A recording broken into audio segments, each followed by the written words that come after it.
Hey, what's up, everybody? This is your boy Kenny, and this is the Haves and the Have-Nots, Season 5, Episode 8, and the name of this episode is Pieces of the Puzzle. Man, this was a really good episode, y'all. So let's get started. The episode opens up where it left off, where Hannah is asking Benny where's his bracelet. Now, it's interesting because she knows the reason why she mentions the bracelet because it's a bracelet that she personally made for him. And she looked, and you actually see that she looks down and she noticed that that bracelet is not there. So that was something that was somewhat sentimental to her, and she noticed that it wasn't there, so she was pissed. And she's asking him, where's the damn, where's the bracelet? What did you do? What has Candace gotten you into? What's going on? And he is just straight denying it. Nothing. Just being very nonchalant, ain't saying a damn thing to her. And it just gets to the point where Hannah gets so damn mad that she just goes irate, starts slapping the shit out of Benny. They had sent little Quincy into the bathroom to take a bath. Little Quincy's adorable, by the way. He's a really smart kid, but I'm actually going to talk about him, so I'm going to get to it. But they sent little Quincy into the bathroom to take a bubble bath. He actually opens the door and says that, I hear you screaming. I don't like that. Please stop screaming. And Candace was like, look, and also another thing is that we actually got to see Candace interact with little Quincy, and little Quincy loves his mommy, and you really see that they do have a connection, but just the whole thought of it, that Candace was about to let this boy go into the system just to maliciously keep him away from Hannah. Like, you was about to let this beautiful kid, get lost in the damn system. But, if anything, I think this is really going to start eating away at Candace too, and I'm going to get into that. But, pretty much, eventually Candace goes in there to cater to little Quincy, because little Quincy said that he didn't like all the noise. I mean, he grew up in an abusive environment, so I'm pretty sure just hearing them arguing just terrorized him. So Candace goes in there to look after him. Benny's still not talking. She's like, what happened? What is going on? What has happened? And he's still not talking. So it's to the point where Hannah is just like through, because it's like, damn, both of your damn kids are caught up in some bullshit. Normally you pitting one against the other. Now you realize both of them in the same trenches together, because now he's tied to the crime, as well as Jeffrey and Candace. So it's like that whole situation is just crazy as hell. Next, I also want to talk about that inside the bathroom, little Quincy and Candace. This was a remarkable scene for me, because this is the first time we really got, besides the time that she was in the hospital with him, besides that time, which was I think like in season 3, I believe, season 3 or season 4, when her and Quincy had the interaction at the hospital. This is the first time since then that they've actually been in the same scene and they've interacted. And they have an interesting dynamic. Like, he's in the tub, he's talking to her, and he's saying, she asks him, like, what does grandma say about me? Thinking that Hannah's probably poisoning her son against her, and she realizes that's totally not the case. He says that she's always praying for you, and she prays very loudly. She says that she thanks God for you, and she says that you're special, and she just asks that God uses you, and and that you become a better person. And he says, I even pray for you too, Mommy. I pray for God. I ask God to help you. And she says, well, why do you do that? She said, well, he was like, well, because I asked God to help you so that you can be here with me. And I thought that was really cute. And another thing that really had me laughing was when he had said that, he says that, do you pray, mommy? And she said no. He says, well, why? And she said, because I don't think anybody hears me. Well, he's like, well, I know he hears grandma, because trust me, if everybody in the whole building can hear her hear her praying, I know God does. I was like, I love me some little Quincy. Like, that's a smart kid, and he's definitely got that level of sarcasm just like his mother. So it was cool to really see them two interact. Next, we actually have a scene with Erica and David. They're going out on that dinner date that he had set up, and we actually see that there's a change of roles. Like, you're starting to see more that, Erica's becoming more comfortable and dominant, because she thinks she that bitch because she stood up to Veronica, not knowing the type of bitch Veronica is. So she's pretty much feeling herself, and she's got a little aggression coming out. But the funny thing about it also, you see the same thing from David. Like, David is acting like he an OG. Like, he's just a straight up bachelor that can just get that can still make the girls, who can still make the girls swoon and shit. So he all of a sudden starts saying like, oh yeah, the scent of flowers, and when I touch you, when I touch you, I melt. But then when I'm up against you, I get hard. I'm paraphrasing, but then all of a sudden he's like, what I really want to do? I want to skip this dinner date, take you out of this beautiful dress, and lay you down and make love to you to the break of dawn. And I'm like, damn! Oh shit, David Harrington! What? Like, this was even new to me. I'm like, okay, David. I mean, I know David got a side to him, but I didn't think he had that OG side, because we really didn't get that with Maggie. Maggie was pretty much like a thirst bucket, and she just kept throwing it up in his face. Eventually, he reached his breaking point and just decided to smash her ass, but then afterwards, he didn't give no fucks about her.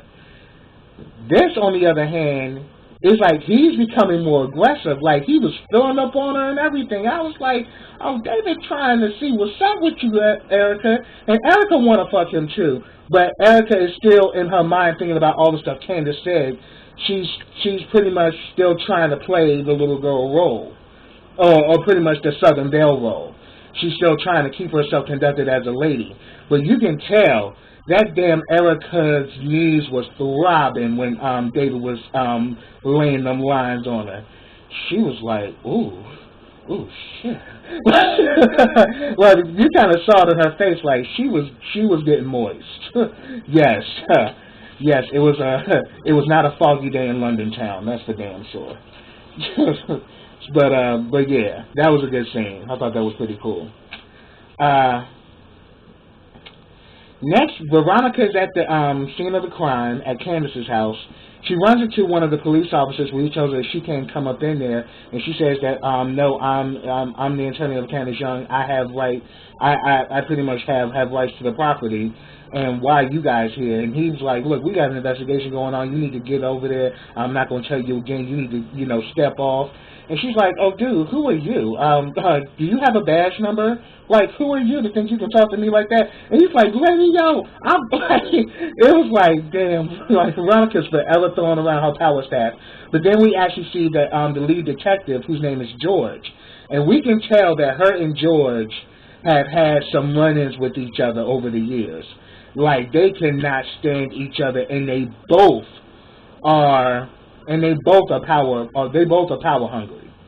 Because he's pretty much letting it be known that, yeah, this is under investigation. We already have a warrant. There's nothing you can do. But she pretty much says that, well, actually, you need to check it because that warrant is invalid because you issued the warrant after the bank foreclosed on the house. So anything you find in there is inadmissible. You can't, you can't use any of it.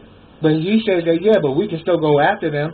And she says, go ahead, but you can't use any of that. And she says, oh, yeah, tell me when you found the body. And don't fucking lie either. Yeah, you found the body at 6 p.m. So, you really can't use anything that you guys have. And as a matter of fact, your warrant is invalid. So, actually, I should be the only one here right now. None of you should be here, pretty much. And he pretty much said that, look, I'm going after Candace, so I'm going to find her. But then he says, oh, another thing, Veronica. I ran those keys, and they belong to your son. So why would your son's keys be on a dead body? Well, I don't know. She's like, well, hey, maybe we need to go run up on him, too. She says, go ahead. Okay. And then he says that, oh, yes. And then we're paying a visit to Jim and to Jim and Catherine Pryor as well. And she's like, well, why would you need to do that? She's like, well, are you his legal counsel? And she's like, no. She's like, well, we'll talk to his counsel and we'll deal with it from there. So, and then she just like real slick with like, have a good night, George. I was like, see, George, yeah, you another one that she's probably gonna come after hard because you definitely somebody who can definitely throw her off her plan. But yeah, George kind of stood his ground, but yeah, we can actually see that, yeah, she gonna come for his ass big time. Next, we actually have Veronica and Jim. Now, this scene was crazy as hell because you can definitely tell that both of them have like this really deep sadistic way about them. Like, they both get off of doing evil. They get off of doing shit. Like, she's talking about something like, Catherine is mad because you had our son raped. And she was like, get over it. He's like, get over it? He's like, yeah, get over it. You know, she's saying that, but the thing is, he was there to apologize to her because he's trying to get Veronica on their side.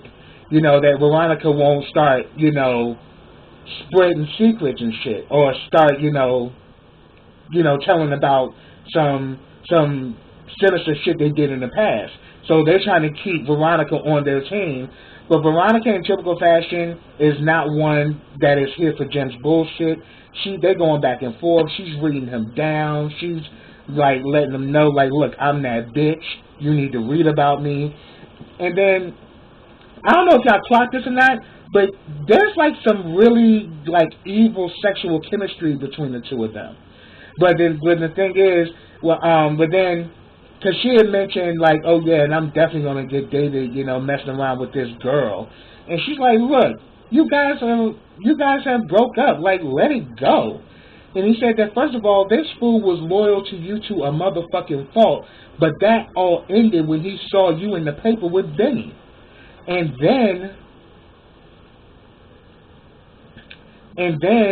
you know, after what you did to Maggie. And she was like, oh, shoot. Oh, yeah, that's some of my best work. Yeah, that was brilliant. But he was like, well, it was cool, but I wouldn't say it was all that, bitch. But, and that was pretty much kind of like the vibe he gave her. But then he had said that, but look, I did you a favor too because I actually took a hit off of you. She's like, yeah, I know. I know people just as much as you know people, so I know you had a hit put out on me, and I know you removed it.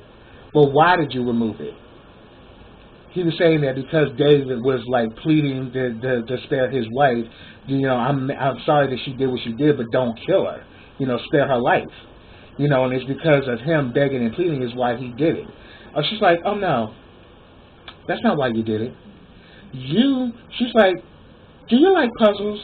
And he was like, no. She's like, oh, I love puzzles. Puzzles are amazing. Like, you got all of these 1,000 pieces, and they're just all over the world, you know.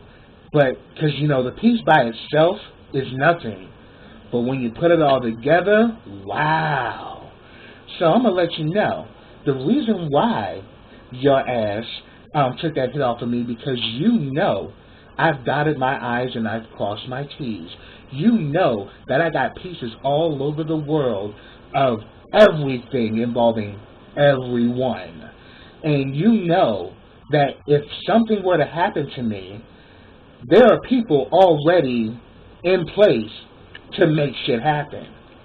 So that's the reason why you kept me around, because you know that even in death, I will still fuck you up. And I'm like, Veronica, come the fuck through. Hurricane has already done went through one town, Jim Cryer. And then, next thing you know, they parted off. But yeah, that shit was crazy. Next, we actually go back to the Artesian Hotel with damn Jeffrey, and Justin shows up. They go back and forth. Next thing you know, he's pretty much pleading his heart to him and shit, saying like, look, I know I have a wife, but you've changed me. I did what I did not because I wanted something from you. I did it because I really want you. I really do care. And Jeffrey is just like literally being like a real fucking player, like, yeah, you saying all that, but what happened to that sinister asshole that I knew? He's like, yeah, I'm just saying you changed me. Don't let that shit go to your head, though.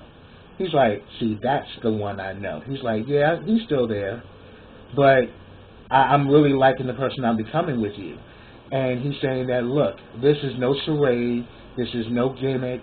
I really want you. And the next thing you know, he pretty much taking off Jeffrey's belt. They kissing and shit. And next thing you know, they getting at it. I'm like, oh, shit. But we see next week the shit gonna explode. So I want to know what led to that. I can probably have my hypothesis. I say Wyatt. And we already know that Officer Justin's crazy. She a power bottom with a motherfucking evil streak. So Jeffrey, I would say, watch your back, homie, because you may be bringing more shit to your table than you really need. Just saying. Watch your back. Then we go back to the house with damn Wyatt and Quita. Quita and dude fucking looking at Hulu and Netflix and shit, trying to find movies. These motherfuckers have made themselves comfortable within his house. Meantime, Wyatt is still going through withdrawal. He's asking for stuff, and she was saying, and like they pretty much taunting him and making fun of him. Then it was like, what do I have to do to get some stuff? And she was like, you got a nice ass. What you got there in them jeans? And dude was like, you really gonna mess with him? She's like, hell no, I wouldn't mess with his white ass. But hey, me and you can do something over there in that bed over there. He can watch us. But mainly, she was like, they found one of his bank statements. And his money is not in the U.S. It's in an account overseas.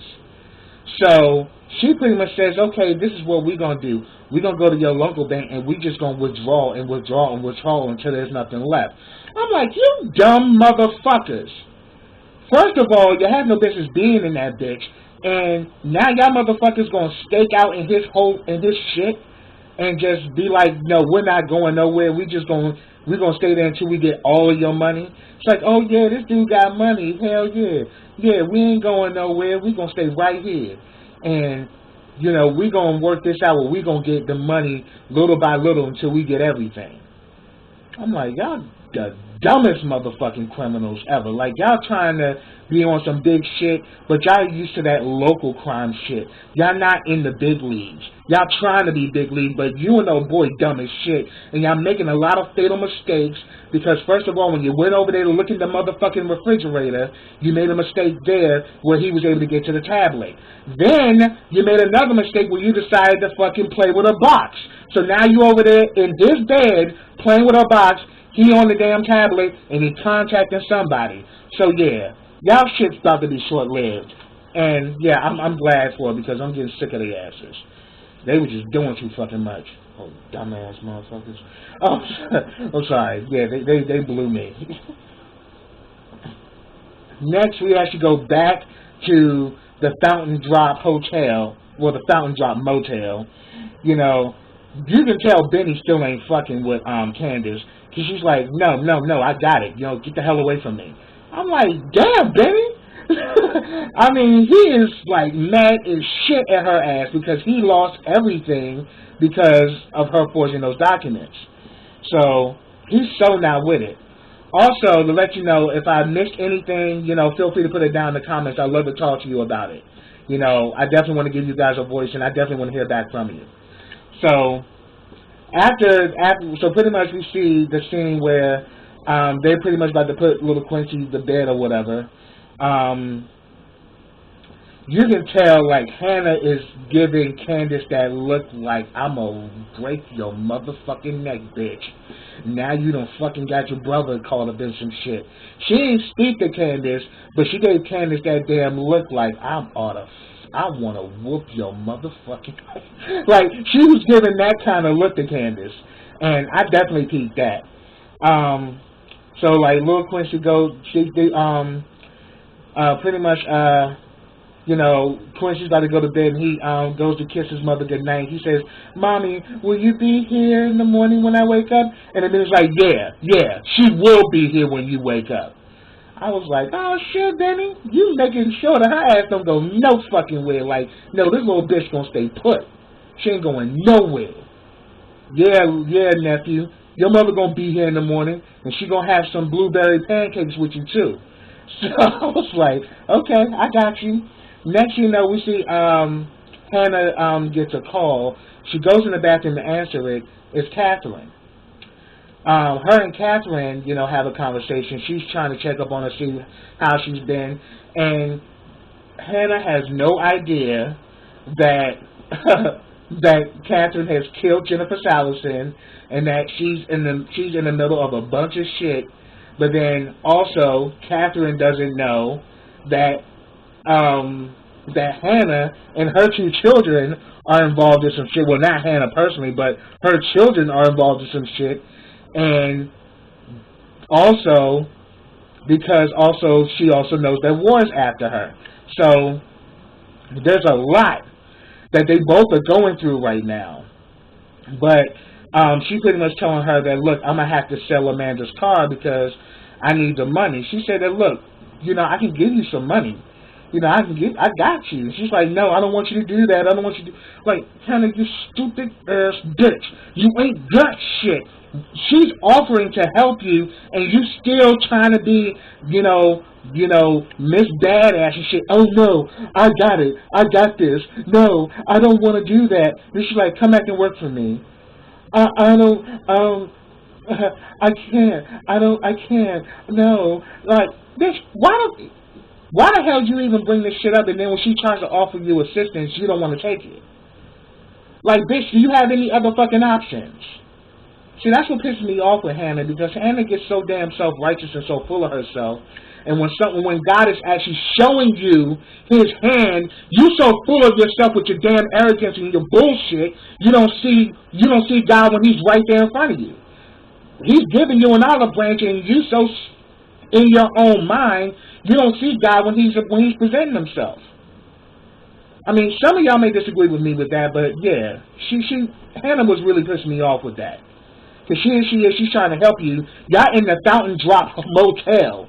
Y'all pretty much in a really poor motel, and you pretty much got this woman who's pretty much like a friend. She's pretty much made you the inheritor of $5 million, after she dies. That's a person you can go to for anything. And you're being fucking stupid, Hannah. Cut it out. Okay. Forgive me, y'all. But, yeah, she really pissed me off. But, but yeah.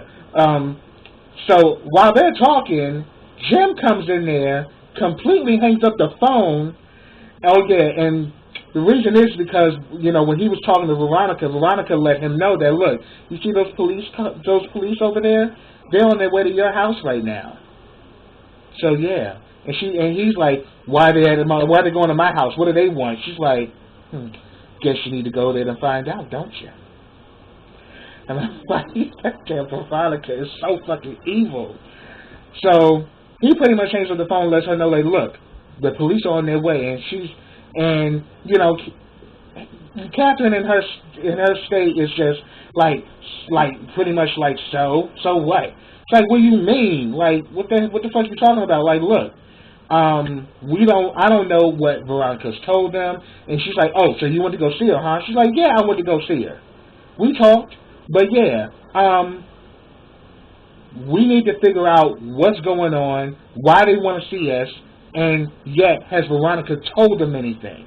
Because now Veronica got Jim, kind of on the edge now, because after she told him about that puzzle scenario, he's thinking like, yeah, she got so much against us that she could do anything to fuck us up. So ain't no telling whether the cops are here because she sent them here or because of something else. So, and next thing you know, we hear the knock on the door, and that's where the episode ended. So yes, again, if I missed anything, put it down in the comments. I'd love to talk to you about it. But yes, subscribe to my channel. Leave comments on this video, like this video, share this video. And I will be back with you guys next week for the next episode of the Haves and the Have-Nots. So until then, everybody, take care.